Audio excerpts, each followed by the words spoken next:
এই মশলা দিয়ে আজকে রান্না করব গিলে মেটে মুরগির পা আর ছাল দিয়ে দুধমান কচু দিয়ে তরকারি। দেখো আমার ঠাকুমা এখানে সুন্দর করে কচুটাকে কেটে দিচ্ছে। দেখো কত সুন্দর করে পিস পিস করে কেটে দিয়েছে। আমি এগুলোকে ভালো করে ধুয়ে নিয়েছি। ধুয়ে নিয়ে আমি একটু সেদ্ধ বসিয়ে দিয়েছি। আর এদিকে দেখো মুরগির গিলে মেটে পা ছালগুলো আমি ভালো করে ধুয়ে নিয়েছি। শুকনো মশলার মধ্যে আমি নিয়েছি দেখো তেজপাতা, দুটো শুকনো লঙ্কা, আর নিয়েছি ওটা জিরে, আর নিয়েছি জয়ঝাল, আর গোটা কুচানো পেঁয়াজ,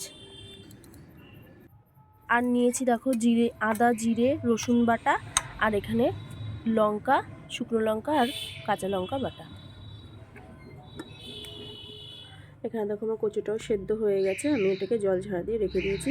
কড়াইতে দিয়ে দিয়েছি তেল, দিয়ে দিয়েছি দুটো শুকনো লঙ্কা, তেজপাতা, জিরে, আর দিয়ে দিয়েছি পেঁয়াজ। এগুলোকে আমি ভালো করে নেড়েচেড়ে একটুখানি আমি মিশিয়ে তার মধ্যে আদা, জিরে, রসুন বাটাটা আর লঙ্কা বাটাটা আমি দিয়ে দিয়েছি। আর দিয়ে দিয়েছি নুন, হলুদ। এটাকে আমি ভালো করে কষে নিচ্ছি। একটু জল ঢেলে ভালো করে আমি কষে নিচ্ছি। কষে দেখো আমার কষা প্রায় মশলাটা হয়ে গেছে। তখন আমি মাংসটাকে আমি দিয়ে দিয়েছি। মাংসটাও আমি ভালো করে কষে নিচ্ছি। হালকা ঢেকে আমি চৈঝাল দিয়ে কষে নিয়েছি। তারপরে দেখো আমি বেশ খানিকটা জল দিয়ে দিচ্ছি। জল দিয়ে আমি আবার মাংসটাকে ঢেকে দেবো। ঢেকে দিয়ে দেখো টকবক করে আমার জাল উঠে গেছে। তখন আমি কচু সেদ্ধটাকে দিয়ে দিয়েছি। কচু সেদ্ধ দিয়ে আমি আবার ঢাকা দিয়ে দিয়েছি।